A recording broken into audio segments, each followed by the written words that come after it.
that Patron, that good old stuff you like. I'ma be your bartender, I got you. I know we fucking twice, yeah. Hey y'all, it's your girl Lala Licious. Hey, I'm coming just to have a chat with y'all. I try not to stay away too long, like I always promise y'all, but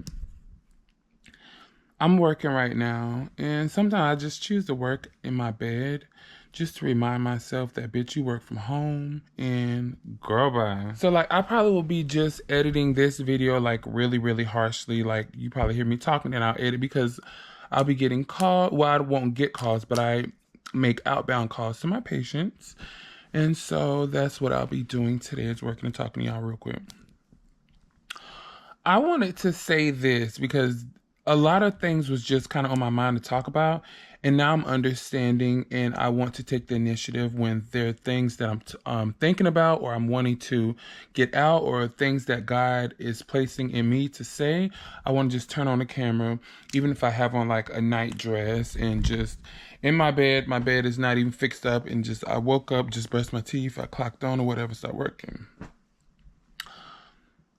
Don't let people play in your face, and give people a chance to know not to play in your face.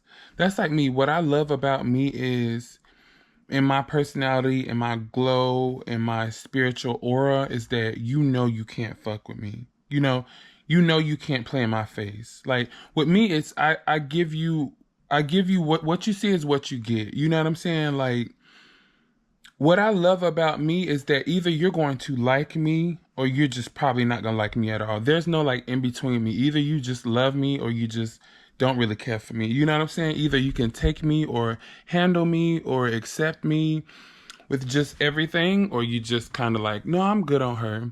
And I feel like that's when certain people feel like rejection, right? Because rejection at times isn't a bad thing. Rejection is actually could be best regards for you at times, because sometimes when you're rejected from people or situations, that just wasn't meant for you.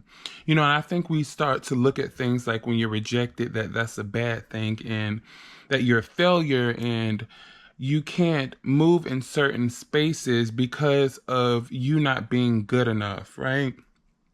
And rejection saves you a lot of trouble, heartache, pain, suffering, stress, So when a door closes in my face, or I'm being rejected just by situations or people, now that I'm getting older, I'm starting to understand that just wasn't meant for me. So I'm not going to push it. I'm not going to force that, because if I do, this was already closed for me. This is not just for me. So I'm just going to move on and keep going. You know what I'm saying?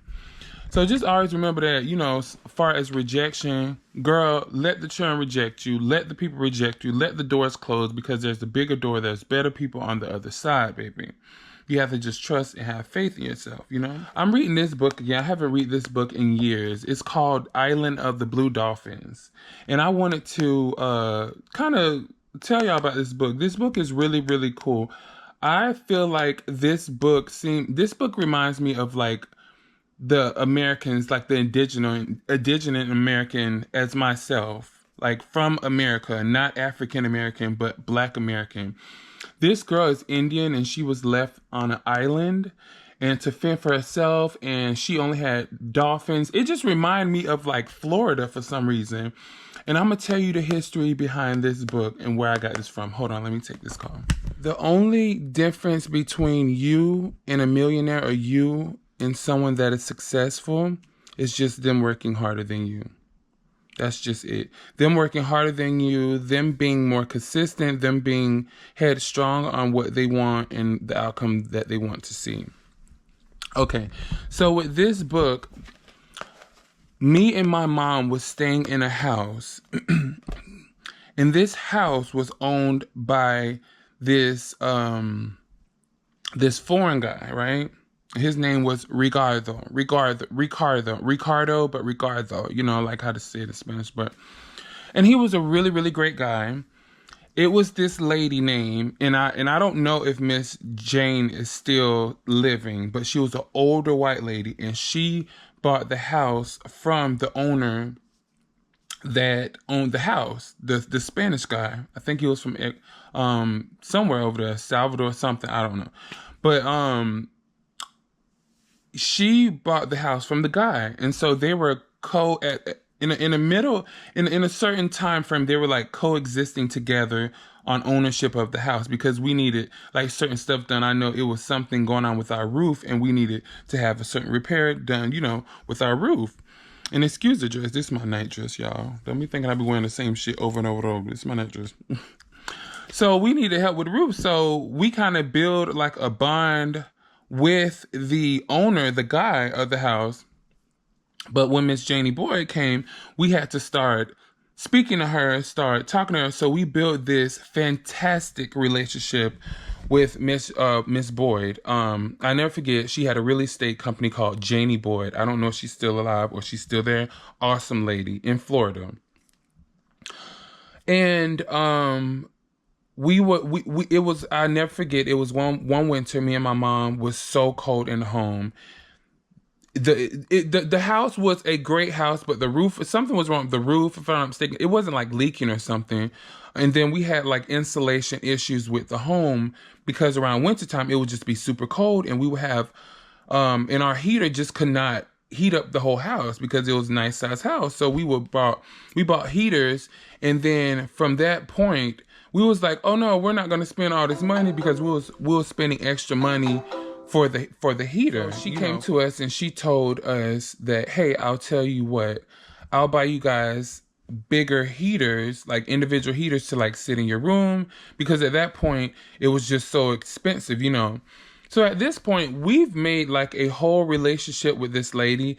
She invited us one time over to her home and we had dinner. Now, mind you, this is a real estate woman, rich, like she had 3 houses, one in Jacksonville Beach, and she had one on like off of like Timaquana, this area, Timaquana.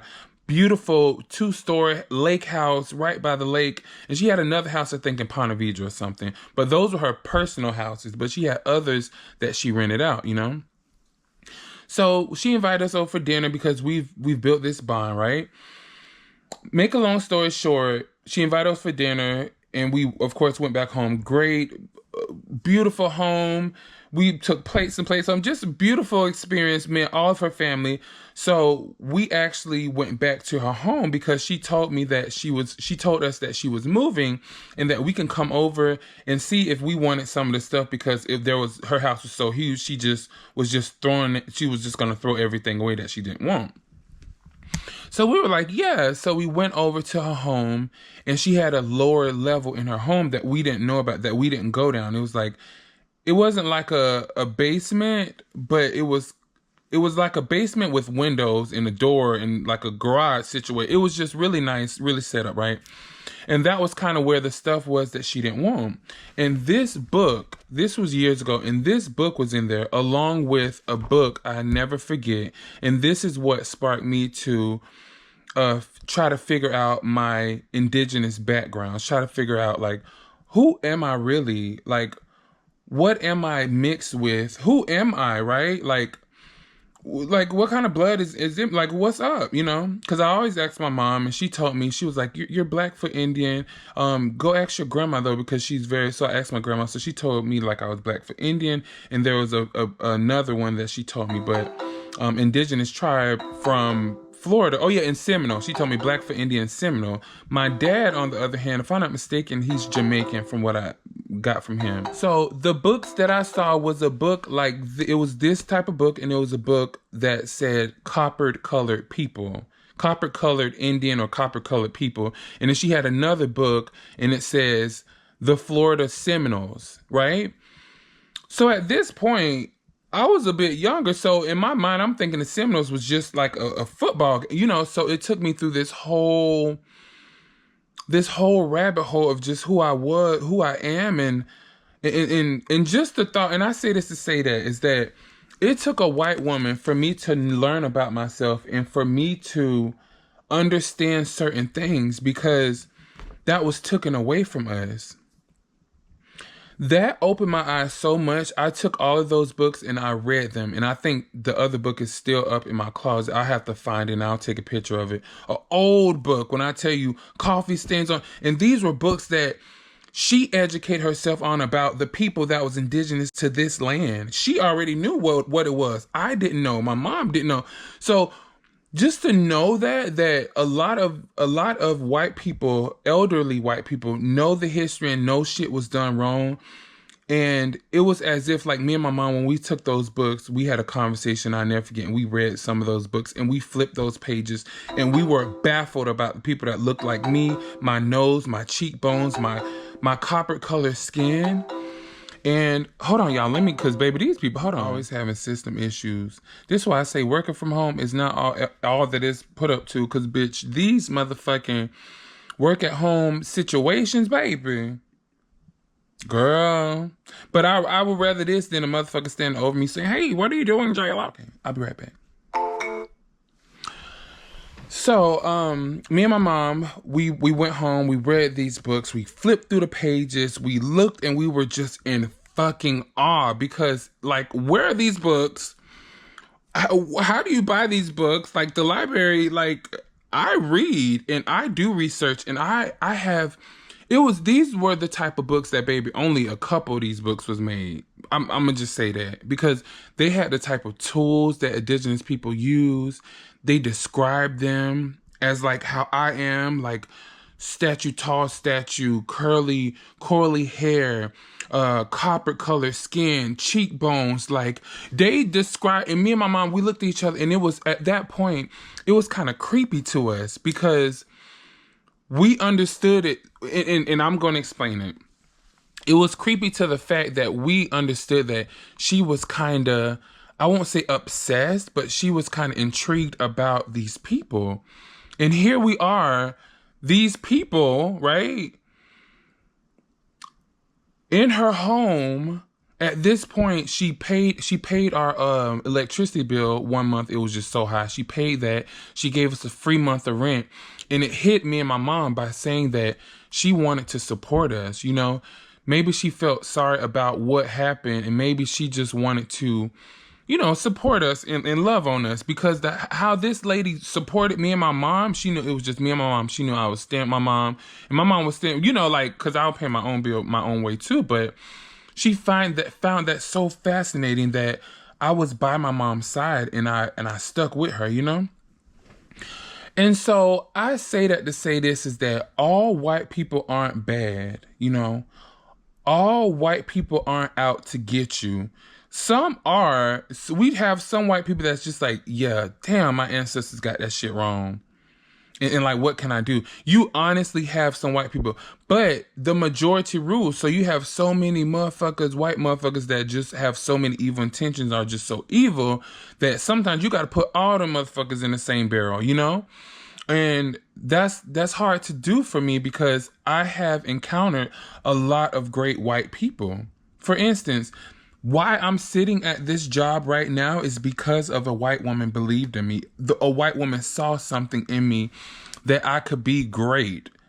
Does that make sense? Like every opportunity that I had in corporate, and I'm just being real flat out honest, was from a white woman. I got hired at ADT from this white woman named Betty, this older white woman. And she looked at me in my face. She says, "Promise me one thing." I said, "Yes, ma'am." And she said, "Promise me that you'll come on board. You'll be promoted. You'll have great attendance and you'll be a great person. You'll be a good asset to this company and to yourself. And you won't let yourself down."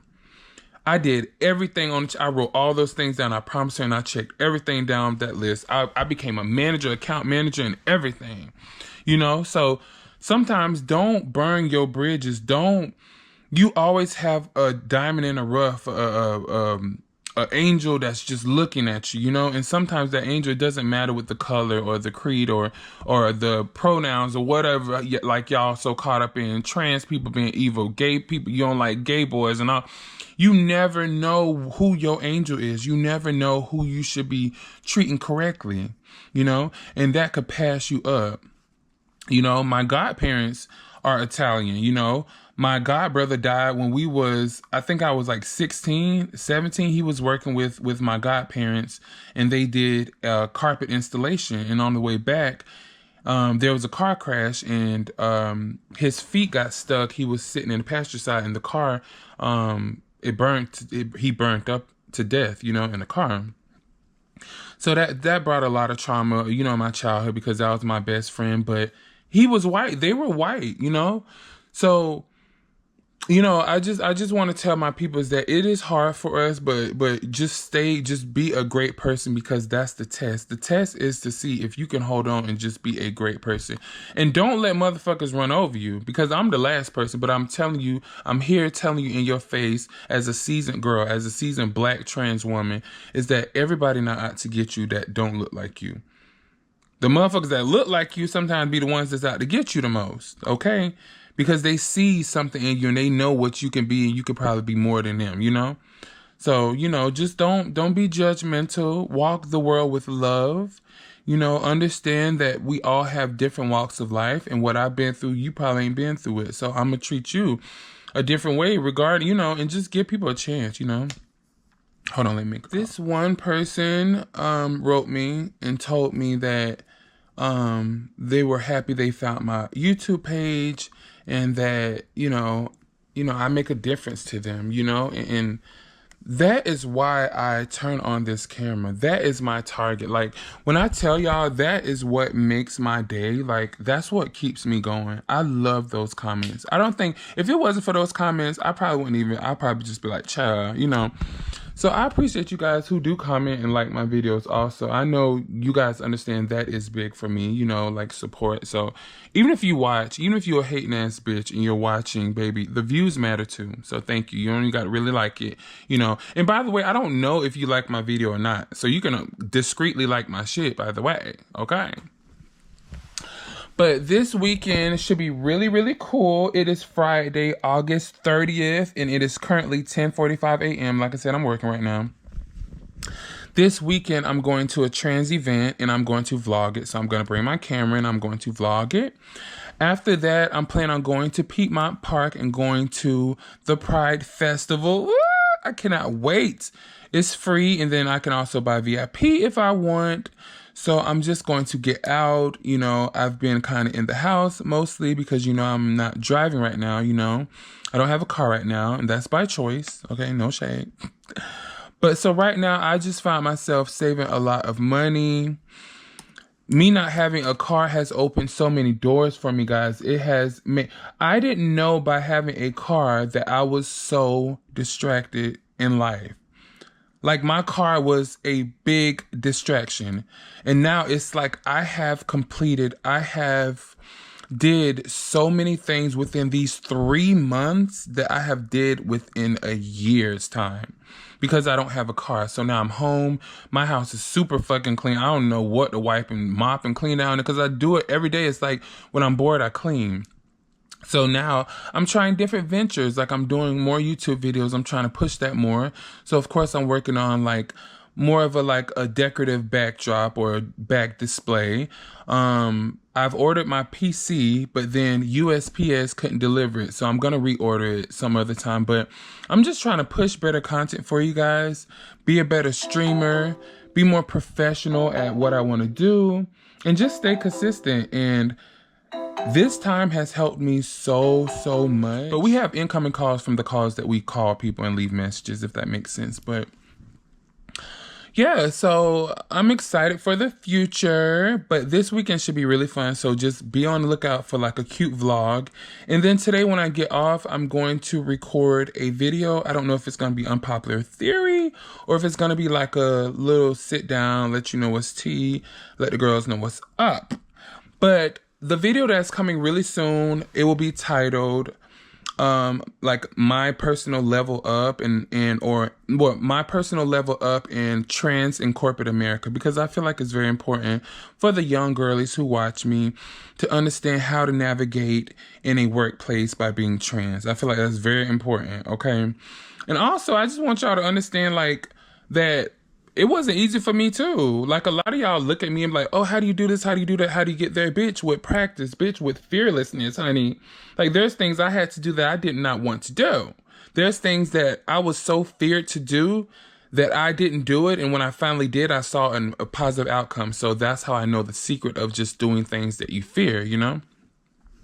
But I want to share that with you guys. I want you guys to understand where I was, where I came from, and where I am now, and just continue to watch me and see where I go in life, you know? Shit, I don't know either, you know? I just know it will be awesome, the future, and I'm super excited for my future. So just stay tuned for everything that's coming up for this year for me.